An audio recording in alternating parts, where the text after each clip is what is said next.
We all have favorites, like favorite clothes, right? Yeah. And it's amazing how you don't realize how important a piece of string is until your favorite object is missing a piece of string. Okay. And that's kind of how empathy is. We all have this big picture of relationships, but it's that small little thread that keeps us together. And that's what empathy is. It's that unseen element that without it, everything falls apart. And we're going to be talking about that next on this episode of the Rich Relationship Podcast with Gil and Renee. Welcome to the Rich Relationship Podcast with Gil and Renee, where amazing things happen. Our goal is to help build, repair, and restore healthy relationships. Our primary focus is on the marriage relationship. However, the topics are applicable to the relationships that we value most. Remember, we're stronger together. Let's grow. You had me off a little bit on your introduction. I love that. Yeah, but threw you for a loop, huh? Yeah, it did. And one of the things that came to mind when we talked about what we're talking about this week on this episode of the Rich Relationship Podcast. Episode 73? Yes, it is. We're in season 4. So we're actually going to be talking about the third installment of what we had started about, which is a few weeks ago. Yeah, a few weeks ago, talking about the code that we recently.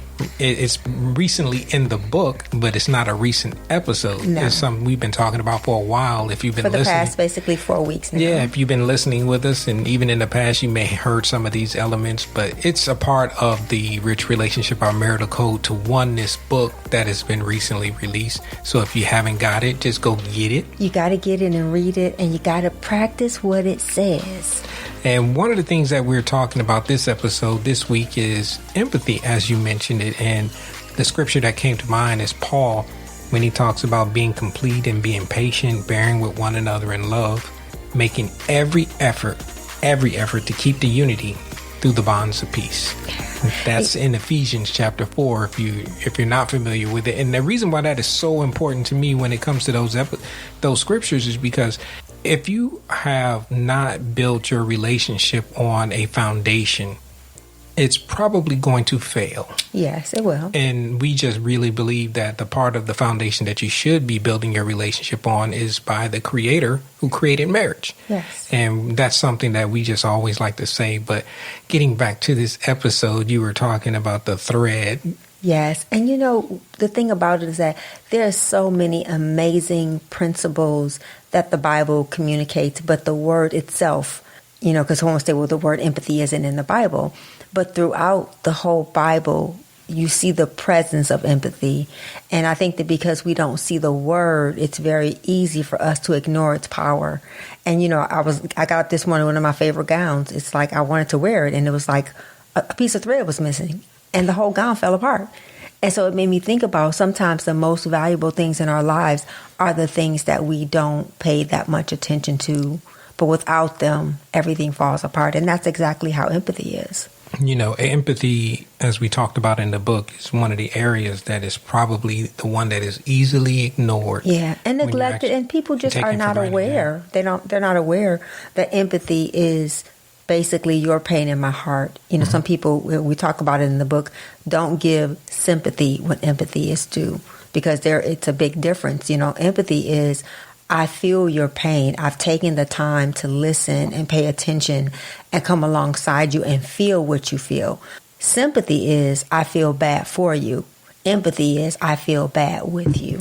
Let's talk a little bit about that, because I think sometimes, and just from the work that we've been doing with couples, and even just with people in general, I think they confuse empathy with sympathy. Mm-hmm. And I like the way you made that distinction at the very beginning, talking about empathy. But let's talk about sympathy a little bit first. You know, you mentioned it, your pain in my heart is... Well, that's empathy. That's a good point. So let's talk a little bit about the sympathy part first, because I think that's where a lot of people start out in circumstances that they may find themselves coming across with other people and even with their spouses, that our natural inclination is to just feel sympathetic towards them, you know, without the feeling part attached to it, which you already kind of mentioned with empathy. Feel sorry for someone without coming alongside of them and wanting to feel what they're feeling. That's the part that's always missing, I think. Yeah. And I think the difference between sympathy and empathy is that sympathy is just a casual gathering of words, where empathy is more action, and you have to physically take the time to stop and spend time with that person to really, because you can't feel what someone feels unless you spend time with them. And so I think it's more developed through relationship, whereas sympathy can be more in passing. I think that empathy is something that is a result of your relationship with the Lord, and then your relationship with other people as well. You know, when you talk about the sympathy part, I think for me, and I've kind of mentioned it a little bit in the book, where early in our marriage, that's where I was kind of stuck at. You know, that was for my default for many years, is just to be sympathetic towards even you, you know, to where you may be going through something emotionally where I really couldn't connect. I really couldn't understand, or I didn't think about trying to understand what you were going through. So I felt sorry for you, but I wasn't really trying to come alongside of you and understand what you were going through. And even if that circumstance was with me, I would just go to sometimes my default, which is what we tend to do. And when conflict arises in our relationship, is to go on the offense, you know, where we start defending ourselves, but then we want to make our points and say things to our spouses or our significant others to bring a light to them about what they're going through or what our position is on a certain situation. Yeah, and I think a lot of times in relationships, when you have not been taught, intentionally taught about empathy, I think that it could be something that could be really missing. And as we work with couples, as we look at all the different tools and all these different books that are available to people, why is application of the information so difficult? And I think that empathy could be the missing element to application and really connecting with people, because connecting requires you being vulnerable. Mm-hmm. It requires you being available. And so empathy could be the one thing that we could be really missing, and that's why we put it in the tie, because the tie is designed to connect you and to get you closer to one another. And so that's why empathy is something that as we develop it, and it's something, it's not something you just, if you're not born with a lot of it, you definitely can't. It's not like your IQ. You can increase your emotional intelligence. You can develop your empathy. And that's some of the things we're doing. One of the sessions we did with couples, we did some exercises to help couples increase their empathy. And I think that's important. You could even do it with children, helping them to develop, by basically showing them different expressions on your face and helping them to understand. Those are some of the ways you help people to really develop and cultivate empathy. That's that interpretation part of the nonverbals of watching someone and trying to interpret what they're feeling. But we talked about in some previous episodes, we kind of mentioned it off and on about autobiographical listening. But I think if we could coin kind of like a new phrase, it's autobiographical feeling, where we tend to feel things in from our own perspective towards someone. And I think that would more align itself with the sympathy aspect of what someone is going through. Because if you can't give what you don't have, if I haven't been in touch, like I described early in our relationship, with my own feelings, how can I rightfully kind of interpret yours, or even try to come alongside of you and try to help you navigate, or even try to just be there as a support mechanism for you when I don't really have it, or I'm not in touch with it. I remember once when we were, of all the times we've been married, we've been living apart lots of times, and I remember there was a scenario where I was really excited about an opportunity, and you were like telling me all the things that could go wrong. Mm-hmm. And I remember being so angry with you, and I remember talking to Claudette, and I remember her telling me, it's like he blew out my candles. It's like he didn't let me enjoy the moment. He blew out the candles. And she said something to me that really helped me. She said, well, what if that's all he has? Mm-hmm. And I think that was the beginning of the journey of understanding that everyone comes with a different, just like your cell phone has certain things that are hardwired on there. Some people have more data.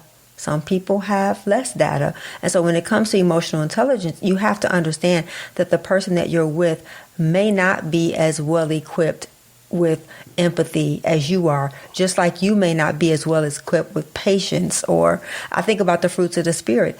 Everyone has a measure of all of those, but nobody has all of them. And so together, there's things that you can help you help your spouse to develop.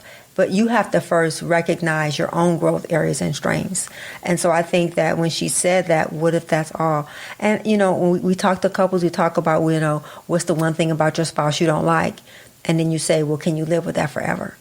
I think that when you realize that nobody comes fully equipped, we all have growth areas and strengths. And that really helped me to just put things in perspective. And that's really you kind of giving some empathy towards me in an area, a growth area that I had. And when you said that, it instantly brought back a flood of memories, because when you shared that with me, it was like, oh, I didn't realize that I was doing that with, even though I guess you could say lean towards pessimism or just the worst case. Well, you're just a critical thinker. You're an analytical thinker. That's even empathy right there. just trying to help me not look so bad for y'all. But I tend to try to think of things that can be, for lack of a better way of describing it, the worst case scenario. Not that I'm gloom and doom, but I'm just trying to think of options and things that we could do to overcome, even though my intentions may be right, how it may come off may be totally wrong, just like you're saying. And that image that you gave of blowing out your birthday candles, that was instantly something that I could identify with, because everybody knows what it feels like when it's your day of celebration. And just imagine somebody coming and blowing out your candles. You can look at little memes and little videos of kids going off on another kid because they blew out their candles. That feeling turned from joy and exuberance to one of I'm gonna fight you. To one I'm gonna cut you. Yeah, I'm gonna do something, and it's not gonna be a joyous celebration for you. Right. But that was something that helped me to understand what that empathetic feeling was that you were feeling, that I instantly could say, you know what? Okay, I can identify with that and I can get that. So now in the future, it's something that I can be mindful of and want to come alongside of you. And even if I'm not as excited as you are about something, I can still not be as pessimistic or gloom and doom or trying to bring the reality of the situation of what you may be experiencing, just be happy for you in that instance. And then I think about the flip side of that. I think about situations where, because I am so easily excited and I'm so joyful, that I don't always think about, and there's been lots of things you've protected me from because of your patience, that it's helped us to not have unnecessary fallout. And so with every personality, there's two sides to the coin. With every person's strengths and growth areas, there's areas that are going to benefit you and areas that are going to help you to grow. And I think that's the beauty of a relationship. And I think that when empathy is nurtured and cultivate, it's something you can both lend to one another, because you're both going to need it. Absolutely. And because that is going to be beneficial to the relationship as a whole, not just one-sided or just one individual, one part of the relationship. So we talked a little bit about sympathy. I think we got a good understanding and a clarity about that. Now let's jump into the empathy part. You mentioned it in the show 2 weeks ago about how this is a favorite of mine because it has been a growth area for me. And you tend to want to focus on the things that you're growing in, I think, because if you're doing something well already, you don't tend to think about it as much. But when you're trying to learn a new skill or adopt a new habit, you're kind of focused and you go all in on it, or you should, if you want to get better at it. And so that's one of the things why empathy is so important, especially in your marriage relationship, because we come together as two individuals, two single people coming together with a whole lifetime, maybe a lifetime of experiences and stuff that you've gone through. And now you have to kind of merge those two things together. And this is an area why sometimes we can identify or accept our spouses in areas that the way that they are, because we're not exercising the empathy towards them in their who they are as in personality wise. Yeah. And one of the things that I love, I think about one of the couples we work with, and they had a major growth area in their relationship. But the thing that I think that I saw different in them compared to a lot of couples was their level of empathy for one another was a 10. And I think that that's when I really began to recognize, well, it's not just giving people the tools. It's not just giving people the answers. It's not just, helping people to see where they need to grow. When two people come together who lack empathy, they're more likely to not be able to overcome the difficulties, because people are going to fail you. Yeah. They're going to disappoint you. They're going to break your heart. But to the level of your empathy will be the same level of your ability to recover, because we talk about build, repair, and restore. Repair and restore is there because things are going to be broken. Oh, yeah. And I think that when empathy is low, or when there's a low emotional IQ in a relationship, it makes divorce and it makes broken relationships more the reality than not. And I think in the beginning of the relationship, you think about, we spend a lot of time learning things about each other. As far as your past and your history, or at least you should try to learn all those things about this person that you're spending a lot of time with. But when we don't spend a lot of time talking about the feelings that they experienced and things that they went through when they were growing up, that can be a start of a void that we kind of have to close that gap when it comes to exercising some empathy with our spouses or our significant others. And if I think it back to our relationship when we first started dating, if we had kind of talked about our feelings and some of the things that we experienced growing up, I think even though we were probably where we were the same age at the time, it would have still helped me to navigate and try to at least going down that road of trying to identify some of the feelings that I may have been suppressing for a long time. One of the things we always on Sundays we go to two different churches, and one of the things that online because right now we're not visiting. Yeah, we're not visiting any churches right now. We're online, y'all. But Stephen Furtick said, "Do not judge today. Do not judge yesterday with today's wisdom." And so there's so many things you can look back on your life and say, "I wish I woulda, coulda, shoulda." That's what this whole podcast, that's what this whole book is about, is to give you today's wisdom today so that you can live in the moment. So you don't have to go through the things. Because, I look back and we really, our love for one another was very, and is still very genuine and pure.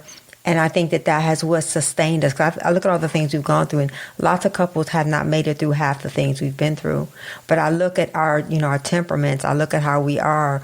I think that we're both while I was not very sympathetic, I think I've always been empathetic. I think that could be a bad thing if you don't understand it.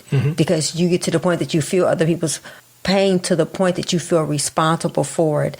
And that's not what we're talking about. We're not talking about you owning someone's feelings, you owning their situation. We're talking about you being there to walk alongside them through it, not for you to feel. That's codependency.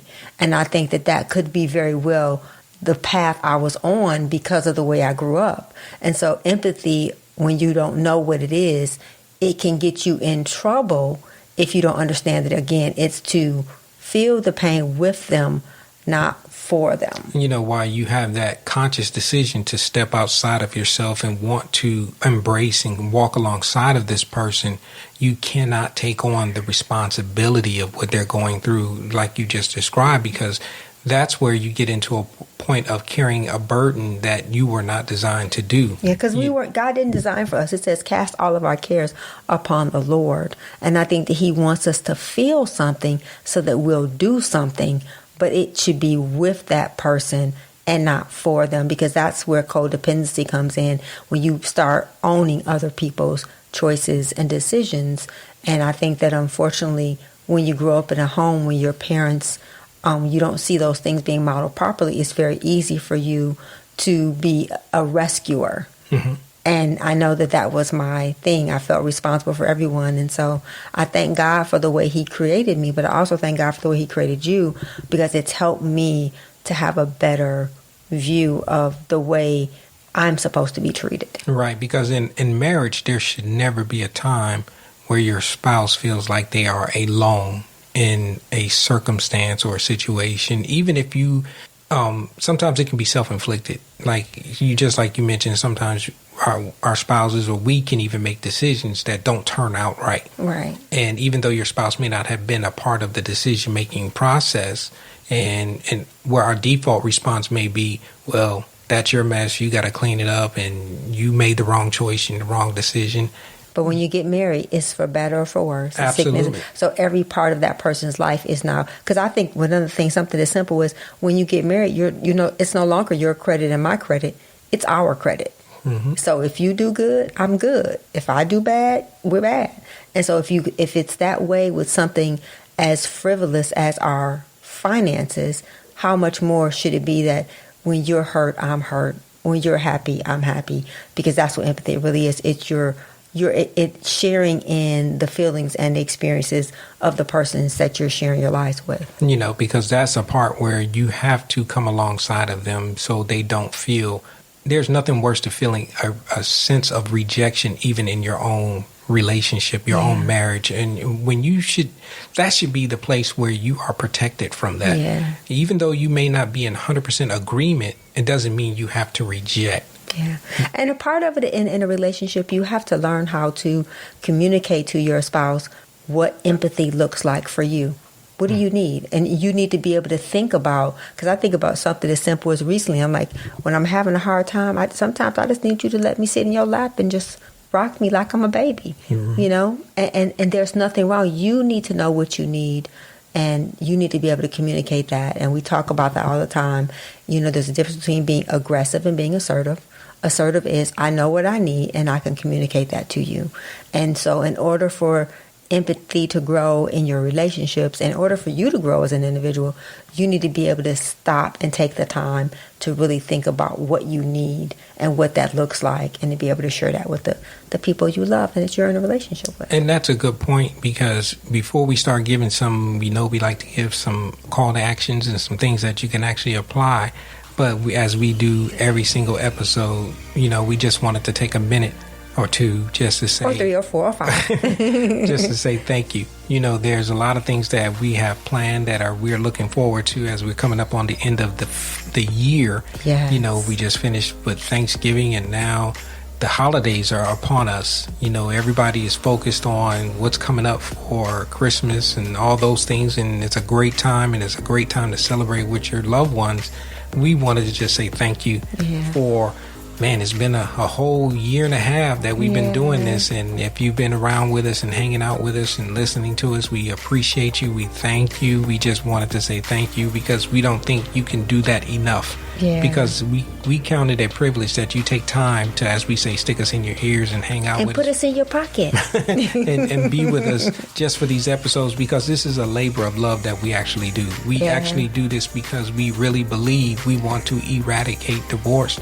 And the only way you can do that is by putting out information that, not saying that it's 100% accurate and right and correct. This is just from We're not perfect, people. y'all. This is just from two people's perspective that have spent a lot of years together and working with some couples on some things that we just want to share, so you don't have to go through some times and some seasons of how do you figure these things out. One of the things I would always talk about is living your life with your regrets.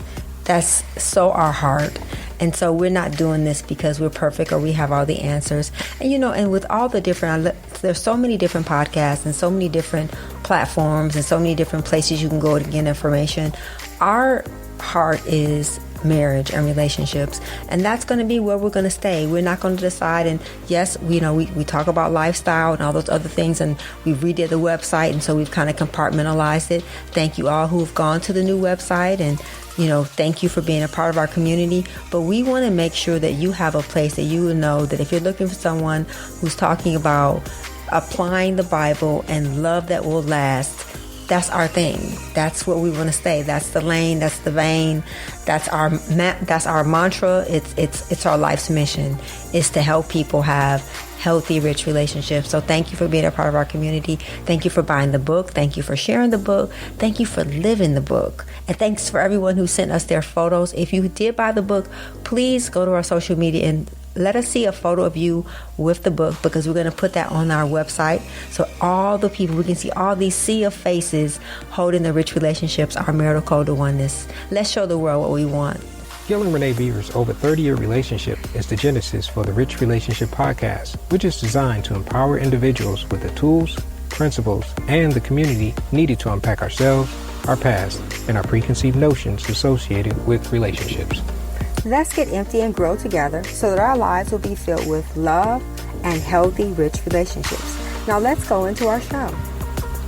So we're talking about empathy in this episode of the Rich Relationship Podcast with Gil and Renee. And as we finished up, we talked about sympathy a little bit and kind of gave you some ideas of what that was all about. And now we're talking about empathy. But now we want to give you some actionable... Let's have fun, y'all. Let's have fun. Some actionable things that you can do to help grow in the empathetic side of your relationships, to help them get better and to just prosper. You know, one of the things that we need to understand about empathy is that communication helps empathy to grow.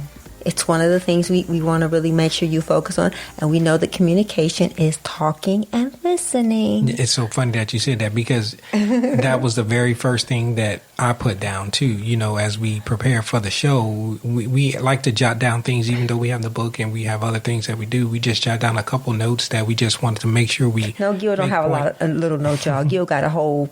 Because pages. there's so many times you want to make certain points, and because we could stretch this episode out, yo. We can make it go hour and a half. But we're going to keep it only 30 minutes. We're going to keep it short. So we just wanted to go short and sweet. So the first one that came to mind, though, believe it or not, was a scripture for me. Was from one of my favorite books is in James, and I've kind of adopted this phrase for a life since I became a believer. Was quick to listen and slow to speak. Yeah. You know, that's in the book of James. And when I first read that my very first time, I kind of lean more towards the natural listening part anyway.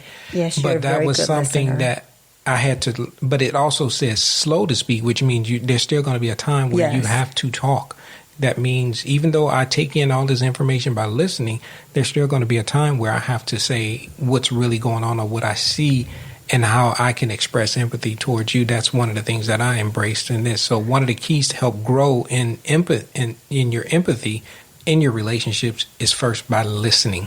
You know, one of the things that I learned I thought was really important is, in order to really get better in relationships, you have to be curious. You have to want to know. You have to want to understand. And these are just some questions you can begin to kind of just jot down. And so that when you're in conversations with people, when you're talking with them, you interact with them, you can kind of ask yourself these questions. Who are they? Mm-hmm. How did they become this person? What do they know? How did they learn that? What do they hold dear? Who do they hold dear? How do they feel? And why do they feel that way? Because even when you ask those questions, guess what you're going to have to do after you ask those questions?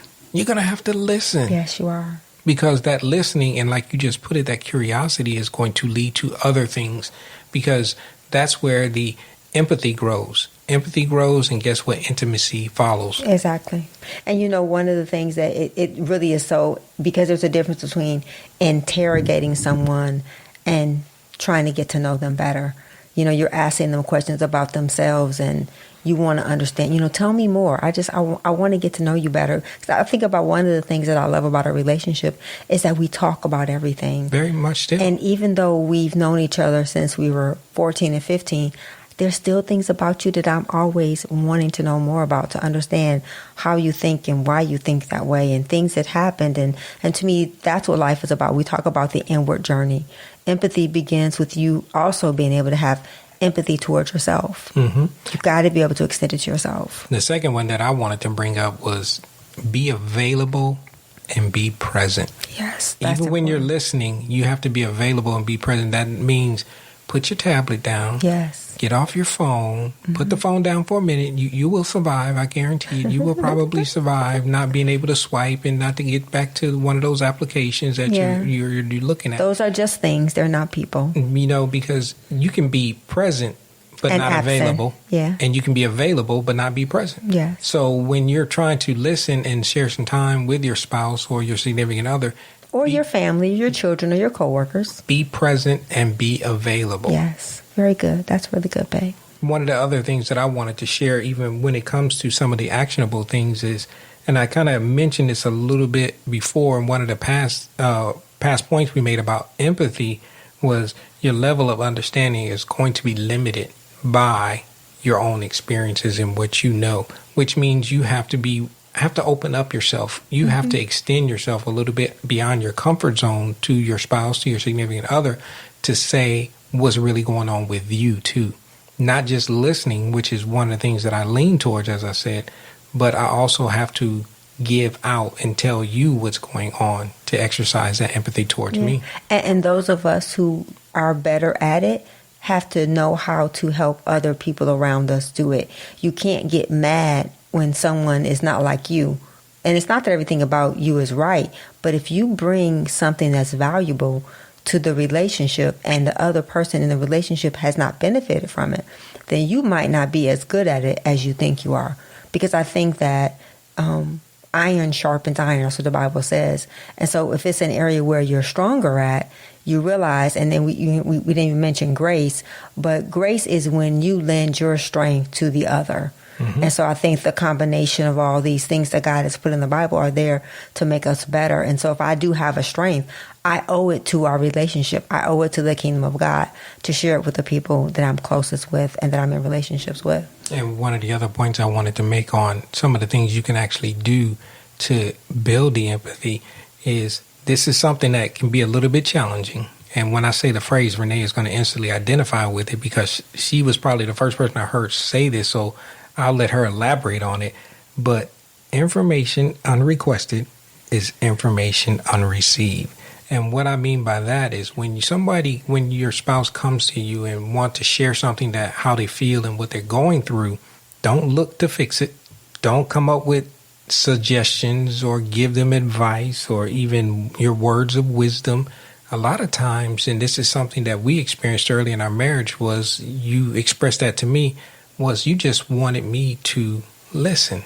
Again, it goes back to the very first thing about listening. You didn't want me to give you a solution or try to help you interpret how you feel.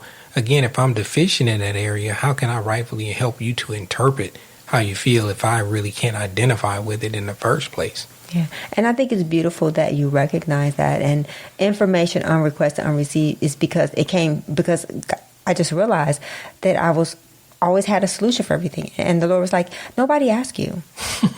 Nobody asked you. So if they don't ask you, keep it to yours. People don't want to know. And Gil always said, everybody don't want to know what you think. Believe it or not.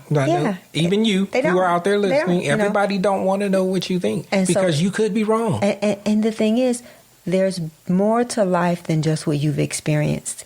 If you're the smartest person in the room, you probably need to change rooms. Yeah. And it's important to understand that you can give love, inspiration, and encouragement all day long. Lie to them. Love, inspire, and encourage people. Stop giving people information and instructions without them asking you, because it's going to only cause a problem. And that's when autobiographical listening and learning those two things has helped me so much. Because if people don't ask you, they really don't want to know. So one of the things that I wanted to just kind of summarize as we coming up on the end of the episode was when you think about your whole spouse and the feelings and empathy and sympathy and all the efforts that we should be trying to aspire to do in our relationships to help them grow, the whole goal that you're going to really think about that's going to be produced is you're going to be drawn closer. Yes, it's going to produce intimacy. It's going to be drawn closer together to you and to your spouse and to you and to God, your significant other and your extended family, all those things, because we all have some areas that we want to grow in. Yes. And as long as you're looking to grow in those areas, you should, and I'm pretty sure you have people in your life that want you to grow. So be mindful of that. Yeah. Be open to it. And don't forget about the beginning, that little thread. It only takes one little thread for everything to fall apart. So pay attention to the small things, because the Bible says the small foxes destroy the vine. And we got one last thing we want to give y'all. We just did a recent episode or a recent session with a few couples, and we gave them a bunch of questions. Yes, we gave them some homework. So from now on, we're going to start giving y'all some marriage work. We always say work on your marriage. So we're going to give you something to do to work on your marriage. Now, this is a question that you can ask your spouse or your significant other or someone in your life that is special to you that you are in a relationship with, to help you grow in your empathy. So here's a question I had Renee draw it earlier. And I didn't know what the question was going to be. So the question actually is, you want to read it or you want me to read it? I'll read it. What makes you angrier than it should? What makes you angrier than it should? That's a really good question. That's something to think about, because that may be Pay attention to the tension. That may be the source of why you may need to grow in the empathy. In other words, why you get so mad so fast? We appreciate you guys, and we look forward to talking to y'all next week. Thank you for listening. Thank you for your investment in time. Remember to subscribe to the show and hit the notification icon to be notified when new episodes are posted on the podcast platform that you're listening from. Or you can always find us on our website at richrelationshipsus.com or our YouTube channel, Rich Relationships with Gil and Renee. If you found this podcast helpful, or you think it could help someone that you know and care about, please pass it along and share it with them. And also, you can always send your questions and comments to richrelationships.us@gmail.com. This is a weekly podcast, and the new episodes are going to be posted on Monday by 7 p.m. Central Standard Time. Remember, we're stronger together. Let's grow.